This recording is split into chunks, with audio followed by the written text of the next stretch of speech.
Hey guys, welcome back to Raid 101 and to our series on Buffs and Debuffs. Today we're tackling the most complex buffs and debuffs in the game. There aren't many, but they can be a handful to talk about. So let's go.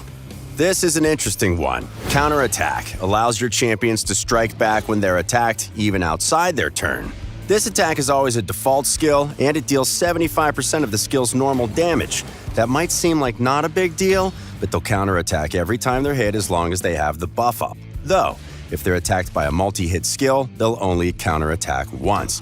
But if they counterattack with an AoE default skill, you can potentially nuke down an entire enemy team. So, okay, that might sound pretty simple. How did this get into the complex stuff video? Well, let's talk about all the stuff counterattack doesn't do. First, you can't counterattack an enemy counterattack. Second, when you counterattack, you can activate masteries like Giant Slayer or War Master. Third, you can't counterattack while you have a CC effect on you. Mentioned in a previous video, stuff like Stun, Freeze, or Fear can stop a champion from counterattacking, except Provoke, that is. Fourth, you can't counterattack retaliatory damage, like damage from Reflect damage buffs. You also can't counterattack from damage that comes through a Protect ally buff. And finally, if you have a default skill that can give you an extra turn, like if you kill an enemy with it, you can't get the extra turn from a counterattack, even if you fulfill the conditions. Unless, you actually can. There are a couple of legendary champions that can steal turns like that. Okay, this next one is simpler, I promise. Now we're talking Veils. Two kinds of Veil, plain old Veil and the souped-up Perfect Veil. Both versions temporarily hide the champion from the enemy team, making it impossible to target them directly with attack skills. AoE and random hit skills can still land a hit, but Veil has an inbuilt damage reduction against AoE damage, 7.5% for Veil and 15% for Perfect Veil. A normal Veil will be immediately removed if the Veil champion uses a skill that deals direct damage to the enemy. Skills that buff allies or debuff enemies without attacking are fair game and won't remove the Veil. Meanwhile, Perfect Veil stays up no matter what you do. Keep in mind, if all champions on the team have Veil, the enemy will be able to target them normally. Same is true if only one champion remains on the team and they have Veil. It won't prevent the enemy from attacking.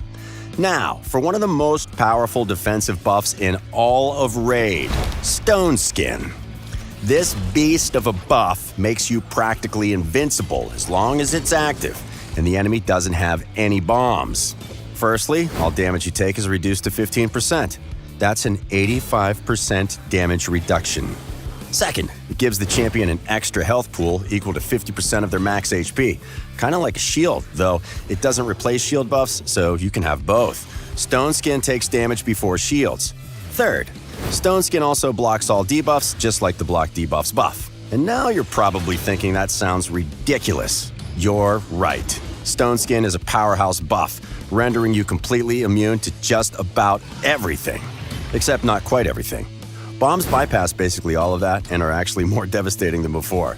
First, bombs aren't blocked by Stone Skin. Second, instead of dealing 85% less damage, bombs deal 300% more damage for a total of 400% damage. Beyond that, the duration of Stone Skin can't be increased, not by anyone, though it can be decreased. Next up, we have a strange contestant, Hex. This debuff causes the champion to take sympathetic damage whenever their allies get hit. When the ally of a Hex champion is hit by a single target attack, the Hex champion also takes 10% of that damage. That damage is duplicated, not transferred. The original target still takes full damage. When the ally of a Hex champion is hit by an AoE attack, the Hex champion also takes 2% of that damage. Not 10%. But I mean, if it's an AoE attack, that means 2% of each ally champion, plus the Hex champion also probably got hit by the AoE. Now for the caveats. Damage dealt through the Hex ignores defense. That's nice. Hex's only transfer damage dealt by hits though, so it ignores stuff like bombs, HP burn, poison, reflect damage, and so on. Damage taken from retaliation attacks does get duplicated by Hexes though, so watch out. Most champions that can place Hex debuffs can exploit them in some way. Maybe they spread debuffs to Hexed enemies, or they attack them more times, or they steal buffs from them. Some of them apply additional debuffs, or deal more damage, or ignore defense. A fair number of those champions have passives that increase the damage Hexed enemies take, or reduce their resistance, or some other nasty penalty.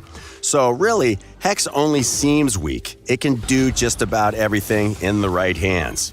And last of the crazy complicated debuffs, we have Petrification.